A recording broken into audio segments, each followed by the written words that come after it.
नमस्कार, स्वागत है आपका। आप देख रहे हैं आज तक, आपके साथ मैं नेहा बाथम। कोरोना के आगे बड़े बड़ों की हिम्मत जवाब दे गई। हौसलों ने घुटने टेक दिए, अपनों को खोकर पत्थर दिल इंसान भी गमजदा हो गया। लेकिन इस माहौल में भी वो लोग चट्टान की तरह खड़े हैं जो हमारे और आपके मददगार साबित हुए हैं। इन्होंने साबित कर दिया कि एक हाथ बढ़ेगा तो सैकड़ों हाथों को सांस और आस मिलेगी। सबसे पहले वडोदरा के 2 डॉक्टर्स की कहानी, जिन्होंने अपनी मां को खो दिया लेकिन फौरन मरीजों के बीच आ डटे।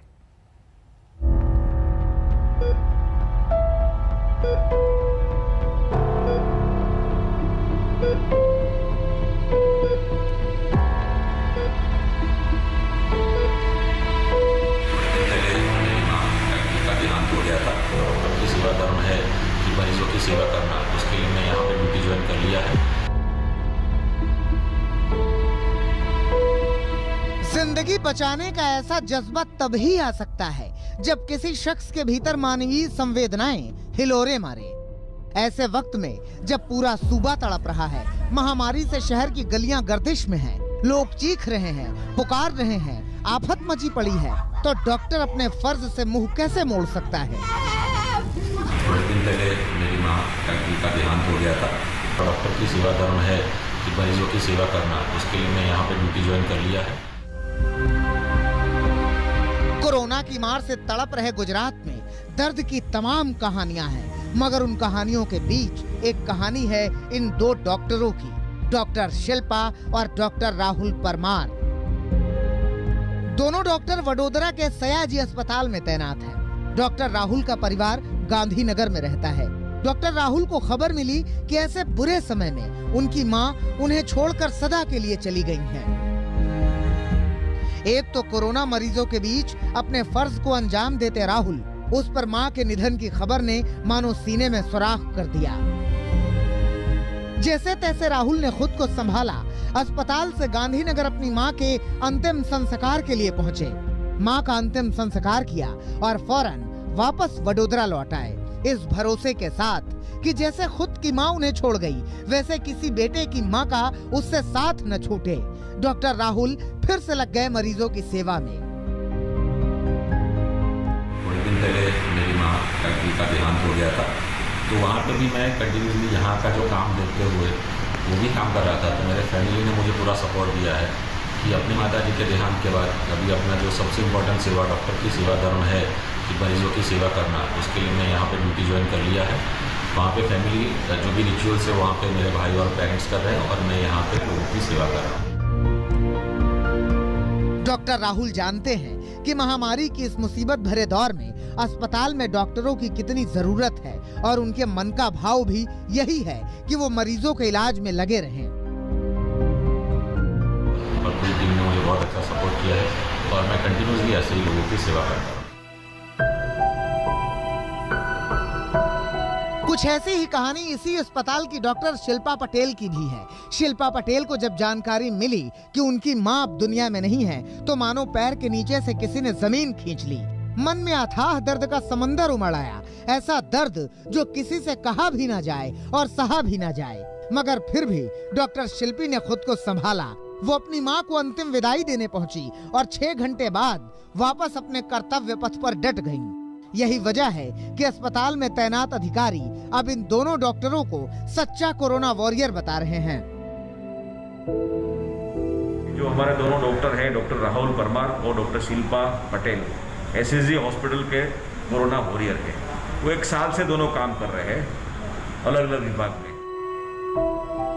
डॉक्टर राहुल और डॉक्टर शिल्पा ने अपने निजी दुख के समय में भी मरीजों को लेकर अपना कर्तव्य नहीं छोड़ा और इसका जज्बा अब उन्हें प्रेरणा दे रहा है। तो ये दोनों डॉक्टर के जो माता जी के अभी कुछ दिन पहले देहांत हो चुके हैं, तो वो दोनों डॉक्टर ने स्पीड में जाकर दोनों उनके माता के जो रिचुअल प्रोसेस को कंप्लीट करके आकर सडनली यहाँ काम करने में लग गए। उनका डेडिकेशन जो है हमारे कोरोना की हॉस्पिटल के प्रति वो बहुत ही सराहनीय है। देश भर के डॉक्टर कोरोना के चलते बिगड़ते हालात को काबू करने में दिन रात एक किए हुए हैं। महामारी के काल में ऐसी कहानियां पूरे समाज के लिए सच्ची प्रेरणा है। ये कहानियां उम्मीद जगाती हैं कि इंसानियत अभी भी बची हुई है, मानवता ही जिंदगी को बचाएगी भी, बनाएगी भी। अहमदाबाद से गोपी घांघर के साथ दीपक पाठक, वडोदरा, आज तक। वहीं गुजरात के शहर शहर कोरोना के कहर से ये करा रहे हैं, घर के घर वायरस की चपेट में आकर मौत और मातम के बीच तड़प रहे हैं। शहर में टेंट लगाने का कारोबार करने वालों ने मदद का हाथ बढ़ाया और लोगों की सहायता से 40 बेड का आइसोलेशन सेंटर खड़ा कर दिया।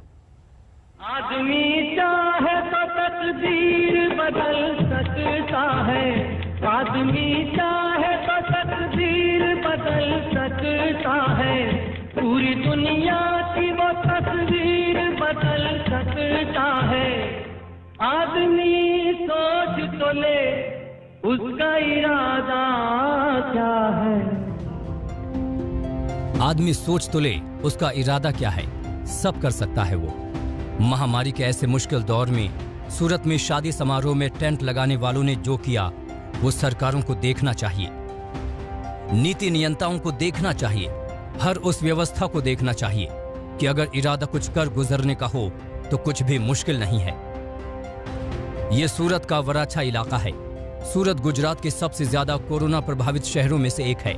यहाँ वराछा में जब कोविड मरीजों की संख्या लगातार बढ़ने लगी और मरीजों के लिए अस्पताल बेड और दवाइयों का अकाल पड़ने लगा तो ये लोग सामने आए। ये आप मेरे पीछे एक कम्युनिटी सेंटर देख रहे हैं, दरअसल ये स्कूल है और इस स्कूल को यहाँ के जो वो लोग हैं जो शादियों में आपको टेंट मुहैया कराते हैं और समाज के दूसरे तबकों ने मिलकर आइसोलेशन सेंटर खोल दिया है। दरअसल जो सुदूर इलाका है सूरत का, ये 40 बेड का आइसोलेशन सेंटर एक स्कूल में बना दिया गया, प्राइवेट स्कूल के भीतर 40 बेड, जिसमें 20 बेड पूरी तरह से ऑक्सीजन से लैस हैं।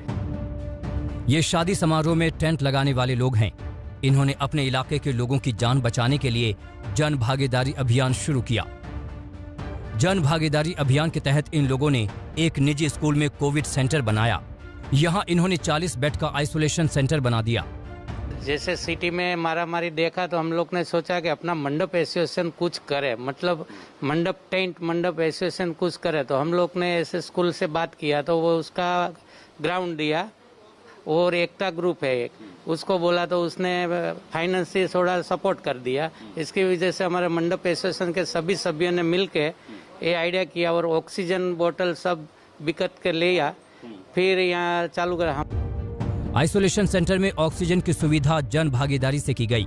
इतना ही नहीं, आइसोलेशन सेंटर में ही जन भागीदारी से ही 4 डॉक्टर और 20 लोगों को सेवा करने के लिए मौजूद किया गया। हमारे यहाँ 8 डॉक्टर की सेवा चालू है, 2 डॉक्टर परमानेंट यहाँ ही रहेगा 24 घंटा और दूसरे जो MD 4 डॉक्टर है वो यहाँ 2-2 घंटे पे राउंड मारेंगे। ये आइसोलेशन सेंटर मरीजों के लिए फ्री है। यहाँ दवा, ऑक्सीजन और मरीजों के लिए मुफ्त में खाने पीने की व्यवस्था है। बताया जा रहा है कि शादी में टेंट लगाने वालों के एसोसिएशन ने ये आइसोलेशन सेंटर 15 लाख रुपए खर्च करके बनाया है। इसके संचालन में 4 लाख रुपए की लागत आएगी। मगर कहते हैं ना कि समय भी वीरों का साथ देता है।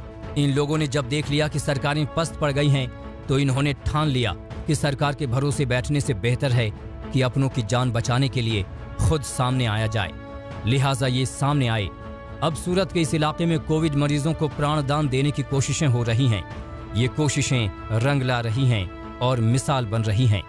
ऐसे ही लोगों की वजह से भरोसा पैदा होता है कि एक दिन हारेगा कोरोना और जीतेगा देश, क्योंकि बहादुरों ने ठाना है कि कोरोना को हर हाल में जड़ से हराना है। आशुतोष मिश्रा, सूरत, आज तक। कोरोना के पहले अटैक के बीच हर वो प्रवासी मजदूर सोनू सूद को नहीं भूल सकेगा जो उनकी मदद के लिए से बचा और घर लौट सका। कोरोना का ताजा हमला हुआ तो लखनऊ के 2 मददगारों ने खुद को नेकी के मिशन में झोंक दिया। लोगों की मदद में दिन रात भूल बैठे। अब लोग इन दोनों का, लखनऊ का सोनू सूद, उन्हें बुलाने लगे। कोरोना महामारी की मार से यूपी की राजधानी लखनऊ भी अछूती नहीं है, लेकिन संकट के इस दौर में लखनऊ में भी कुछ लोग मददगार बनकर आगे आए हैं। कोरोना के चलते सबसे ज्यादा दिक्कत मरीजों के इलाज और ऑक्सीजन सिलेंडर को लेकर हो रही है और ऐसे समय में लखनऊ के मुकेश बहादुर सिंह लोगों की मदद के लिए अस्पतालों और घरों तक ऑक्सीजन सिलेंडर पहुंचा रहे हैं, और वो भी बिना कोई पैसे लिए। कोरोना महामारी की दूसरी लहर शुरू होने के बाद से मुकेश बहादुर सिंह सैकड़ों लोगों तक सिलेंडर पहुंचा चुके हैं। वो खुद बताते हैं कि आखिर उन्होंने ये काम कैसे किया। सबसे बड़ी बात यह है कि हमेशा मशीनरी काम करती है, हमेशा गवर्नमेंट मशीनरी काम करती है। हम लोगों की भूमिका कैटलिस्ट के तौर पर उनको सपोर्ट करती है। मुकेश बहादुर के इस काम से सबसे ज्यादा मदद पत्रकारों और उनके परिवार वालों को मिली है। विजय बहादुर बताते हैं कि एक पत्रकार के परिवार की जरूरत से ही उन्हें ऐसी पहल की प्रेरणा मिली। वर्तमान परिस्थिति में अगर बात करें तो जो सबसे बड़ी समस्या जो मुझे दिखी, वो जो जर्नलिस्ट जिसको हम फ्रंट लाइन वर्कर मानते हैं और कोरोना वॉरियर मानते हैं, तो सबसे बड़ी समस्या जर्नलिस्ट के सामने। तो मीडिया के बहुत सारे ग्रुपों में जब हमने देखा कि जर्नलिस्ट परेशान हो रहे हैं, उनके परिजन परेशान हो रहे हैं, ऑक्सीजन की दिक्कत हो रही है, तो हमने इसको एक टास्क और मिशन की तरीके से लिया।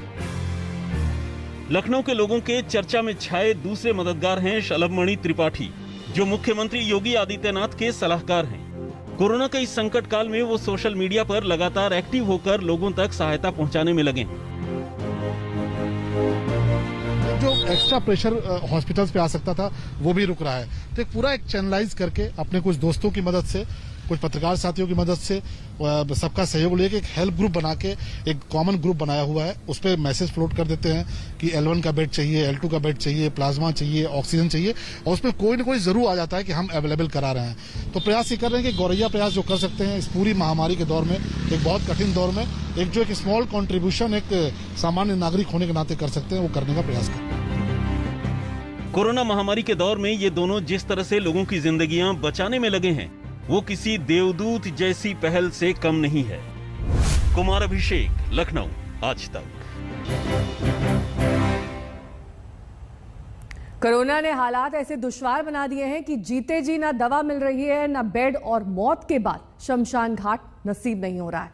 कब्रिस्तान में भी इंतजार और इंतजार ही। नमस्कार, मैं हूं अंजना ओम कश्यप। हमें उम्मीद है ये वीडियो आपको पसंद आया होगा। लेटेस्ट खबरों के लिए यूं ही देखते रहिए आज तक, और इस वीडियो के पसंद आने पर लाइक, शेयर एंड सब्सक्राइब करना ना भूलें।